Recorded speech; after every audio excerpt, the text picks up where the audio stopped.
Por favor. Presidente, muchas gracias y muy buenas tardes a todos los colegas de la Cámara de Representantes. Presidente, ¿puedo continuar? Adelante, por favor, representantes. Listo.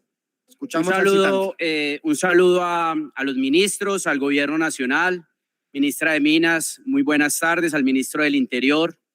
Qué importante que usted esté acá, ministro.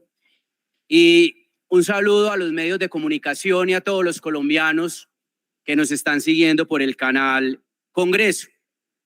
Y antes de empezar, yo quiero darle gracias a mi equipo de UTL por el apoyo, porque uno siempre tiene un equipo detrás que lo acompaña en la organización y en la preparación, presidente. Y a usted muchas gracias. Lo primero, ministra, es que estamos ante dos visiones de país.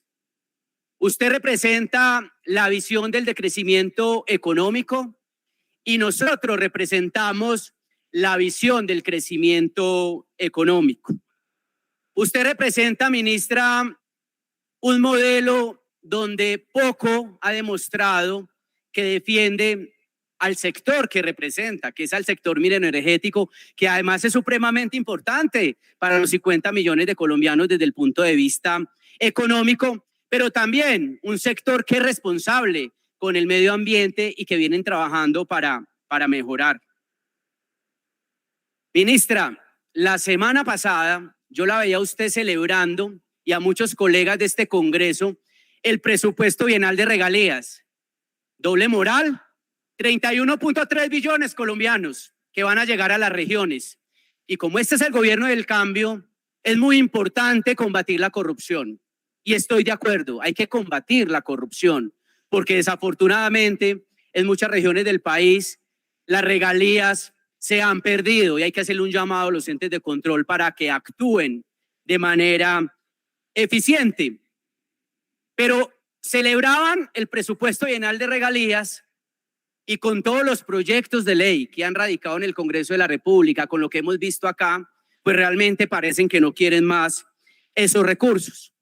Y nosotros representamos, ministra, una visión que defiende la libertad de empresa, una visión que defiende la libertad de mercado, el capitalismo consciente, esa relación entre el empleador y el trabajador. Nosotros defendemos a Hidroituango y en días anteriores la ministra lo dijo en la Comisión Quinta del Senado, que a ella, si por ella fuera, poco le interesaría en algún momento ese proyecto de Hidroituango. Y ministra, ya empezó a funcionar la turbina 1 y 2. Y para los obreros y los ingenieros desde acá, desde el Congreso de la República, aplausos de pie, porque ahí está el 17% de la seguridad energética del país, 2.400 megas de energía. Ministra, y hay que terminar ese proyecto. Hay que asegurar la energía de todos los colombianos. Nosotros somos de la visión que defiende a los 400.000 empleos directos que hoy dependen del sector minero energético. Nosotros somos de la visión que defiende la seguridad alimentaria, porque esto tiene que ir de la mano del sector minero energético. Ministra, y yo le pido un favor, los servidores públicos, cuando nos posesionamos, prometemos y juramos cumplir con la Constitución y la ley. Y lo segundo es que en Colombia existe un marco normativo de transición energética. Y lo primero es el decreto que establece las funciones del Ministerio de Minas y Energía. Elemental para que usted cumpla con sus funciones, con sus competencias, para que usted represente bien a todos los colombianos. Así les choque, hay una realidad jurídica y es que hoy está vigente hasta el mes de mayo el Plan Nacional de Desarrollo del presidente Iván Duque y ustedes lo deben cumplir. Es la carta de navegación jurídica que el gobierno del presidente Gustavo Petro tiene hoy para llevar recursos a las regiones y para tomar decisiones en derecho. La ley de transición energética que fue aprobada por este Congreso de la República, que es el vehículo jurídico que hoy está vigente. Y otra norma fundamental, el COMPES 4075 del 2022. 97 acciones, ministra, 97 acciones para que nuestro país logre cumplir con la transición energética. Ministra, la transición energética no es un invento suyo.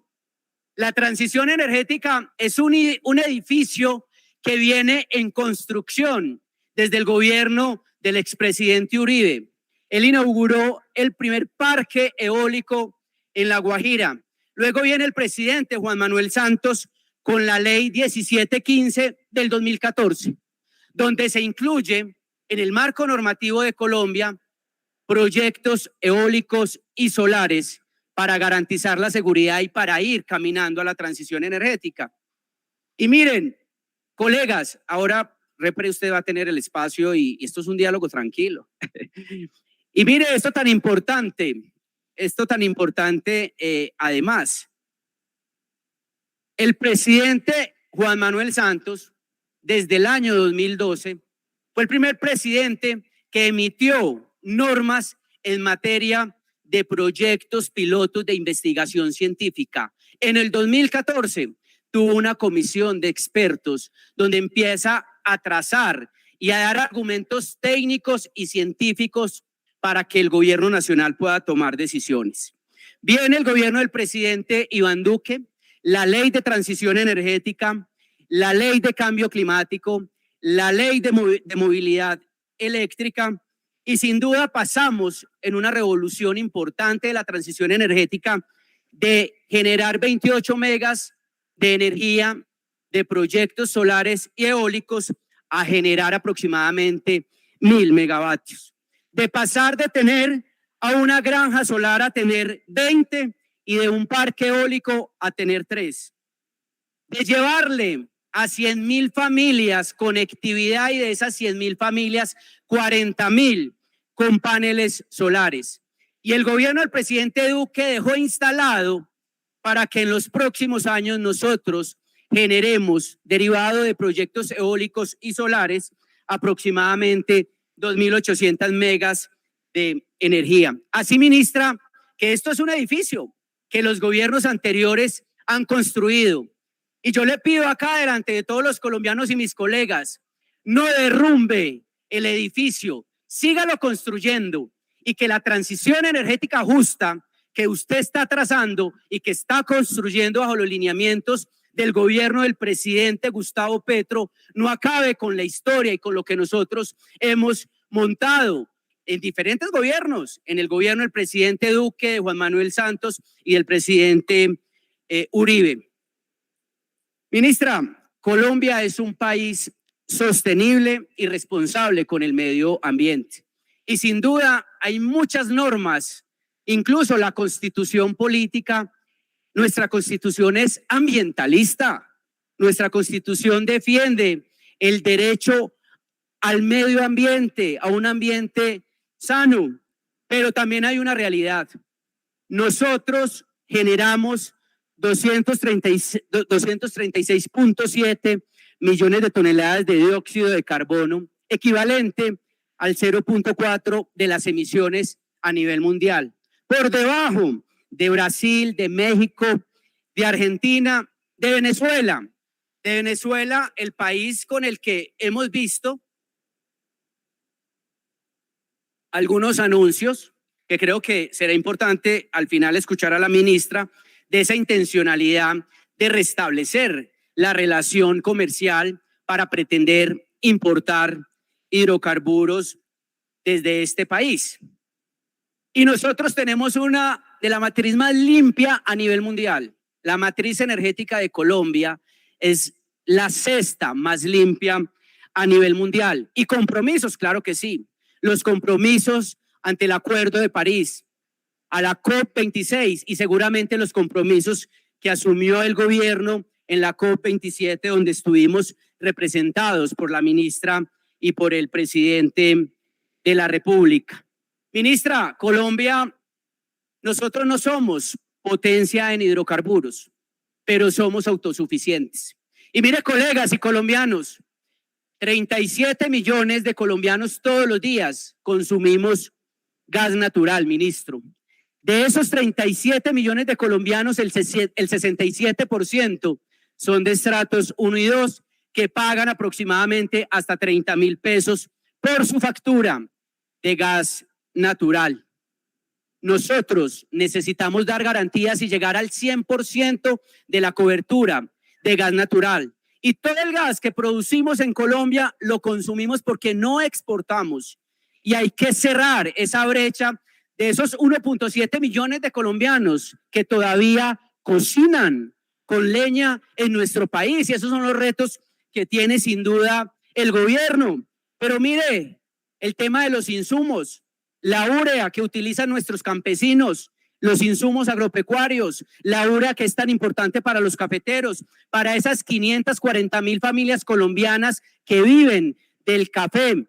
Un bulto de oro puede costar aproximadamente entre 220.000 y 250.000. ¿Qué pasa si completamente nosotros nos convertimos en importadores de gas? Pues la factura de esos 37 millones de colombianos, lo ha establecido Naturgas, pasa a costar hasta 5 veces más y hasta 4 veces más la urea de nuestros campesinos. Aquí hay que hacer una cosa, colegas.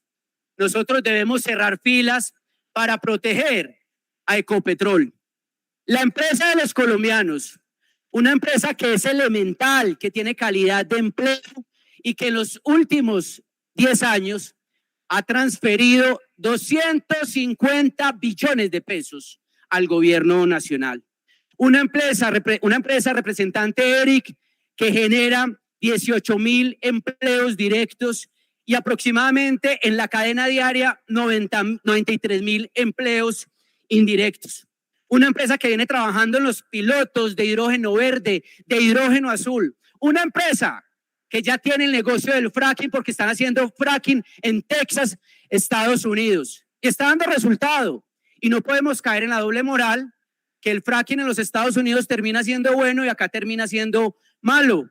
Y acá hago esta reflexión con todo el respeto de la plenaria, pero estamos debatiendo. Tranquila, representante. Mire, el presidente Gustavo Petro, en la primera reunión que tuvo con el expresidente Álvaro Uribe Vélez, yo estuve ahí y no me deja mentir el ministro del Interior que también estuvo en esa reunión.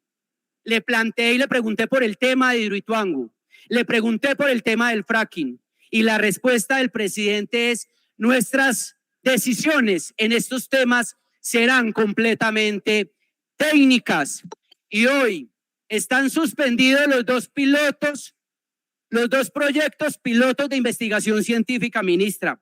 De verdad, necesitamos la prueba científica, necesitamos la prueba técnica, porque le han dicho a los colombianos que aquí estamos haciendo fracking bajo la modalidad de los no convencionales, y aquí lo que tenemos es 2 pilotos para demostrar científicamente y técnicamente cuáles pueden ser los efectos desde el punto de vista ambiental o de salud en nuestro país. Y yo se lo dije, ministra, en la Comisión Quinta, y se lo vuelvo a decir mirándola a los ojos.